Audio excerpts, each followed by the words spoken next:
Cecilia, en primer lugar, a mí me interesaría saber cómo está viviendo el Ecuador esto que conmocionó de alguna manera a Latinoamérica, que fue la detención del expresidente Glass en la Embajada de México. ¿Cómo se vive ahí? Bueno, en un primer momento, claro, el día en que ocurrió, más bien la noche en que ocurrió los hechos, sí, pues empezó un tema de análisis a nivel de cada una de las provincias de este estado intercultural y plurinacional, relacionado al tema de cómo se aplica o no los instrumentos internacionales.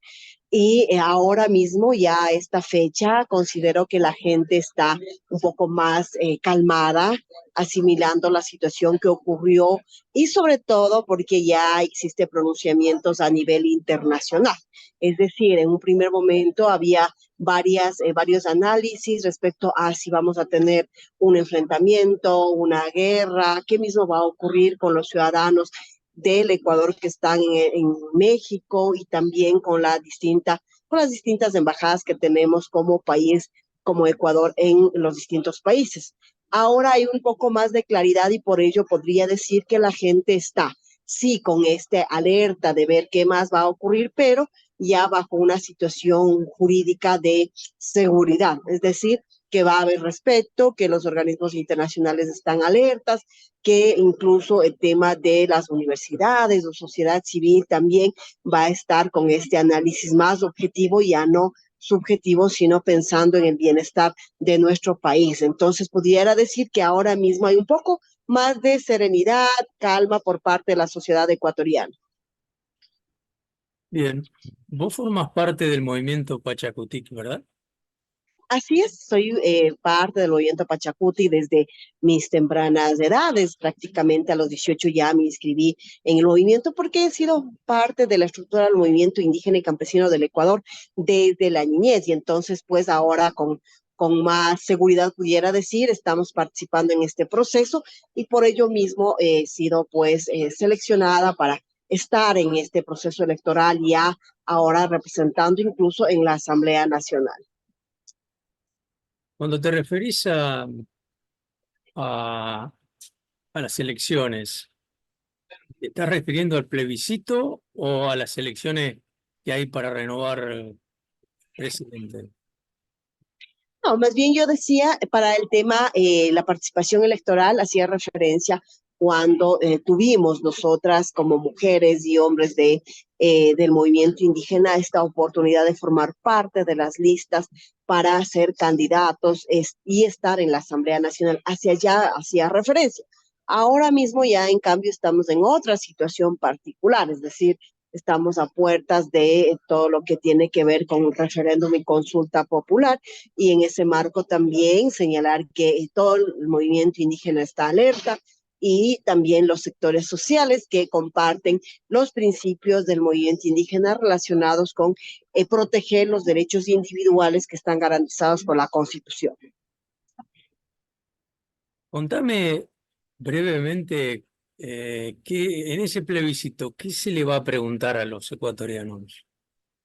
Bueno, hay varias preguntas, ¿no? Unas que tienen que ver con el referéndum y enmiendas constitucionales, que quiere decir que nos permite hacer una modificación en el contenido de la Carta Magna, ajustes orientados a establecer algunos lineamientos dentro de la estructura del Estado. Una de ellas, por ejemplo, la necesidad que se plantea desde las preguntas sobre la presencia de los militares en todo lo que realicen los policías. Y entonces ahí es una pregunta que también la ciudadanía ecuatoriana está analizando respecto a si es necesario o no que los militares estén en las carreteras, en alrededor de los centros de privación de la libertad y también en ese sentido, cuáles serían los límites que tendrían los militares. Esa es una de las preguntas que ha generado bastante preocupación, podemos decir, al menos desde los movimientos sociales, desde el movimiento indígena y campesino del Ecuador, porque varias veces la presencia de los militares, en vez de garantizar o generar cierta seguridad, han provocado varias vulneraciones de derechos. Y entonces es ahí que se genera varias reflexiones respecto a esa pregunta. Otra de las preocupaciones que tienen que ver también ha sido con el tema de realizar interrogantes respecto a los temas de derechos laborales. Hay otra pregunta que hace relación al tema de si es necesario o el tema de trabajo por hora. Y claro, la ciudadanía lo que señala es que si estuviéramos en un estado distinto, es decir, si Ecuador fuera un país desarrollado y las condiciones fueran las adecuadas, el trabajo por hora efectivamente beneficiaría si estuviéramos en Estados Unidos, Canadá, Alemania, en donde el trabajo por horas es bien remunerado. Mientras que en Ecuador, si nosotros consideramos nuestro sueldo, ¿no es cierto?, la remuneración básica, ese rubro, dividirlo por 30 y luego ya por las 8 horas, nos lleva a simplemente tener un sueldo o una remuneración por hora de $2.40. Y entonces ahí también surgen las grandes preocupaciones y se hace este análisis desde los distintos sectores respecto a qué pasa con lo que establece la misma Constitución, cuando señala que los derechos individuales son más bien progresivos, es decir, debe ser garantizado y debe contar con todo lo que se requiere para la protección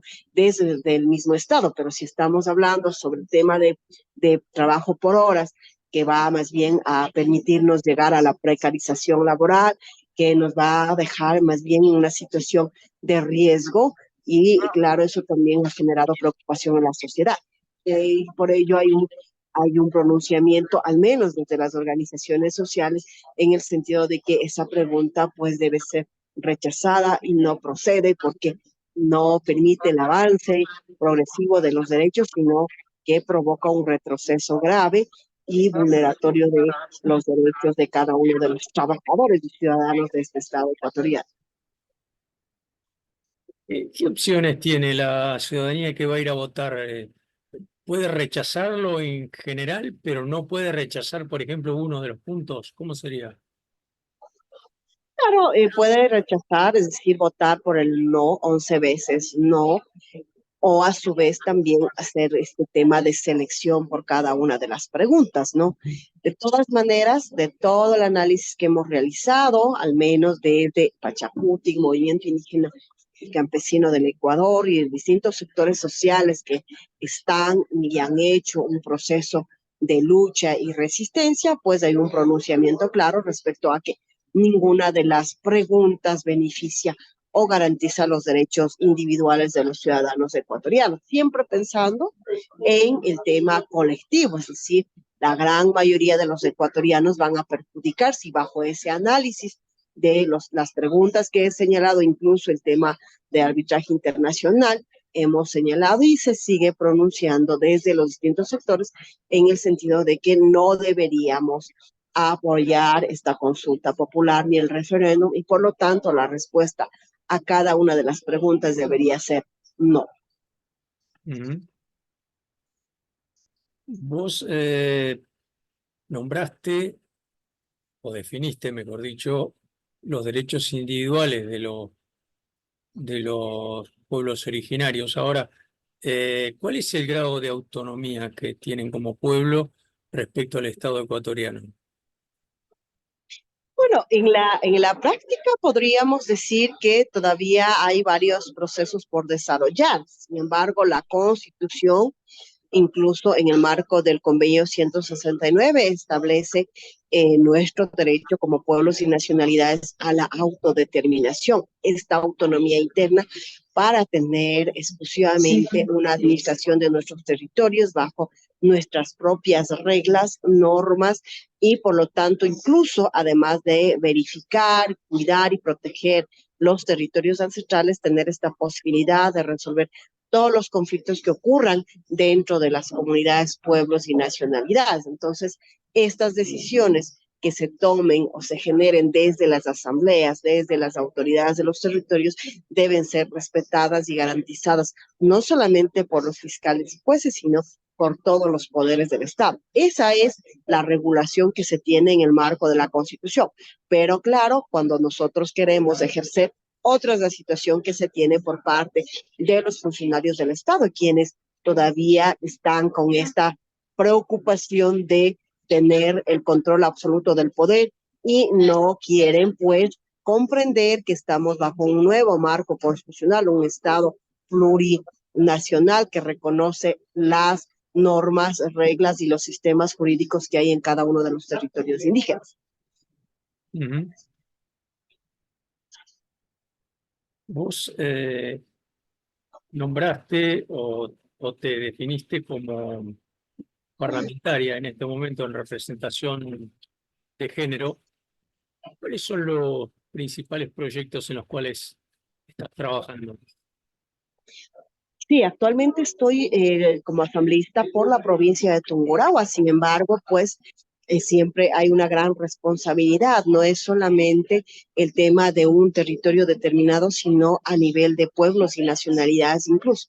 Bajo ese marco, pues el primer proyecto de ley que he presentado para poder incluso hablar sobre el tema de las distintas reformas que se necesitan ha sido el tema relacionado con la ley de creación de la Universidad Amauta Iguazú, una universidad que surge desde el proyecto político del movimiento indígena y campesino del Ecuador y fue un momento estratégico en la que se actuó desde mi curul para que podamos garantizar la institucionalización de esa universidad.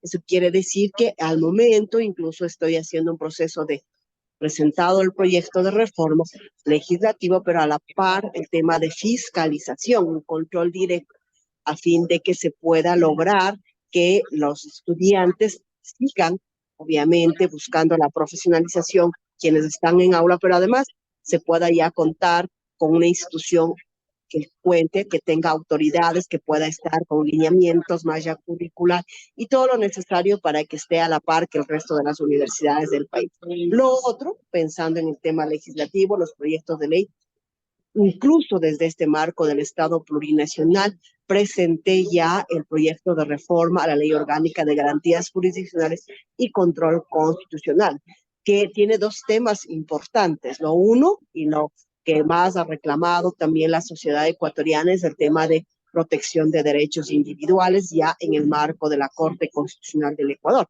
Por ello, esta reforma exige respuestas desde la Corte Constitucional, que exista garantía, seguridad jurídica, tutela judicial efectiva ya en ese máximo órgano de interpretación constitucional. Es lo que se busca a través de esta reforma. Lo otro, el siguiente elemento que tiene ese proyecto que presenté, es el tema de incorporar el principio de la interculturalidad, es decir, interculturalizar el sistema, ¿sí?, constitucional, para que todos los casos que tengan relación con territorios ancestrales o que tengan como una de las partes a un dirigente, líder o persona de pueblos y nacionalidades, sean revisados desde el marco intercultural y no solamente desde el sistema occidental. Y entonces es una propuesta presentada pensando en este Estado que busca la construcción de un Estado plurinacional. Lo otro, un proyecto que está ya ahora mismo elaborándose es la reforma, el proyecto de reforma a la Ley Orgánica de Educación Intercultural. Esta propuesta hay que recordar que recoge pues todos los requerimientos de cada uno de los territorios, al menos de la provincia de Tungurahua en un primer momento, porque esta legislación regula el fortalecimiento del sistema intercultural, antes llamado hispano, y el fortalecimiento del sistema intercultural bilingüe, que es para los pueblos y nacionalidades indígenas, que es parte del tema del ejercicio de los derechos, no solamente desde desde el 2008, que se reconoce a través de la Constitución, sino desde 1980, que se hace la gran lucha por parte de lideresas como Tránsito Amaguaña, Dolores Cacuango, para que finalmente se logre una formación de nuestros niños y niñas desde la visión cultural, desde las lenguas ancestrales, los saberes y conocimientos de cada uno de los territorios. Y entonces esa propuesta está ya en marcha. Tenemos prácticamente este mes para poder ajustar cada uno de los artículos y poder presentarlo ya en la Asamblea Nacional. Una que también está ya por llegar y que también lo estoy elaborando es la reforma a la Ley Orgánica exclusivamente al COTAD, si se puede más bien aterrizar, que es una normativa para poder mejorar los trabajos de las juntas parroquiales, municipios y prefecturas para que se tenga dos elementos en concreto. Uno, el tema presupuestario, una distribución equitativa considerando los territorios ancestrales, los pueblos y nacionalidades que hay en cada una de las provincias. Y lo otro, el tema exclusivamente de el pago de impuestos que también se reclama desde la visión de las comunidades. Y entonces son normativas que están en marcha y vienen también otros proyectos relacionados exclusivamente con las demandas que se tiene a nivel de la provincia de Tungurahua, pero siempre estas también recogen las visiones desde los distintos territorios de este país. Supongo yo que cuando hablas de interculturalidad, la universidad que pretenden crear tiene mucho que ver, ¿no? Tiene que ver con esto. Efectivamente, esa es la razón por la que más bien he centrado en mi primer caminar en el tema de educación superior, porque hemos incluso generado reuniones desde el ámbito de fiscalización con el Consejo de Educación Superior y cuando se ha requerido información en las reuniones respecto a cuál es el avance en el proceso de interculturalizar el sistema de educación superior, las respuestas han sido súper débiles. ¿Qué quiero decir? Que se han limitado a mencionar que recién están elaborando una propuesta que permita la interculturalización del sistema. Y entonces ahí es cuando he señalado que es fundamental más bien fortalecer el trabajo de la Universidad Amauta Iwasi, una propuesta que ya ahora mismo está en marcha, que tiene docentes, estudiantes, ya que está en este proceso de designación de autoridades y que más bien en nuestro trabajo debe enfocarse a que esa universidad empiece a tener acciones ya no solamente desde la ciudad de Quito, sino que se tenga ya extensiones a nivel nacional para que el trabajo de la interculturalización del sistema de educación superior avance a pasos gigantes, porque hasta la presente fecha, como se ha señalado en las distintas reuniones con el Consejo de Educación Superior, todavía ellos no tienen la claridad de cómo debemos impulsar el proceso de que se considere nuestros saberes de pueblos y nacionalidades. Y ahí hago referencia no solo al tema indígena, sino también montubios y afros, para que desde las universidades los profesionales que están siendo formados tengan conocimiento respecto a la diversidad y pueda efectivamente ser un elemento importante en la construcción de un Estado plurinacional, un Estado que piense en mejorar la calidad de vida de todos y todas, un Estado que garantice la equidad y justicia, pero desde esta visión que comparta con los principios de los pueblos y nacionalidades. Ecuador ha tenido una crisis política importante, lo que se conoce como la muerte cruzada, ¿no? Eh, Esto llevó a unas elecciones anticipadas. ¿Y cómo ves vos el actual gobierno de Noboa? ¿Está firme o realmente peligra su estabilidad? Bueno, sí, efectivamente, por todos los temas coyunturales que se han dado, pues hubo un momento determinado en la que se decía que estaba en riesgo el Ejecutivo y, claro, el presidente de la República. Sin embargo, con todos los temas que se van desarrollando, incluso las reflexiones que se generan desde los distintos sectores sociales y políticos, hoy mismo pudiéramos decir que todavía hay esta posibilidad de que el presidente de la República pueda concluir su mandato. Quiero decir esto porque, claro, en algún momento habían sectores que decían que ya deberíamos iniciar con un juicio político desde la Asamblea Nacional y que debería ya abandonar el barco el mandatario de este país. Sin embargo, ahora mismo, a medida que va generándose ciertas posturas desde las distintas bancadas, incluso desde la misma Asamblea Nacional y desde el sector económico político, podemos decir que todavía le queda tiempo al presidente de la República para reflexionar, corregir las acciones que se van tomando y ver incluso las distintas posibilidades de seguir gobernando en alianza con varios sectores sociales. Ujú. Bien. Cecilia, una última pregunta y te agradezco estos minutos. Yo te voy a hacer una pequeña listita y vos me vas a decir, a tu juicio, cuál es la mayor preocupación de los ecuatorianos en este momento. Economía, crimen organizado, perdón que se me movió el cuaderno. Vamos de vuelta, economía, crimen organizado, corrupción, bueno, y estabilidad del gobierno que te lo acabo de preguntar. ¿Cuál sería? O alguna que no te nombré. Yo creo que podría ir en ciertos órdenes, ¿no es cierto? Lo que más preocupa es el tema de seguridad, ¿no? El tema, y eso tiene que ver con el crimen organizado, es decir, cómo ha avanzado el tema de estos grupos que afectan los derechos individuales y colectivos es la mayor preocupación que tienen los ciudadanos y por ello mismo esta urgencia de que los militares sigan en las carreteras y alrededor de los centros de privación de la libertad. Y claro, después de este tema de garantía de la seguridad, para los ciudadanos también es fundamental el tema económico. Y ahí siempre está la situación latente de para qué invertir en una consulta popular más de 60 millones cuando no tenemos recursos para atender salud, educación, producción, que es el enfoque que debería dar el presidente de la República. 1 millón o 2 millones en estos temas que estoy señalando aliviarían la situación de los ciudadanos ecuatorianos antes que gastar un rubro impresionante en una consulta popular que finalmente no va a resolver la vida de los ciudadanos ecuatorianos. Y entonces de ahí incluso se ha señalado en el tema económico que tanta preocupación ha generado y tanta situación complicada viven los ciudadanos ecuatorianos que en la mayoría de las provincias las familias han decidido recoger sus pertenencias y salir a otros países. Y es así que ahora mismo hay un reporte importante respecto al aporte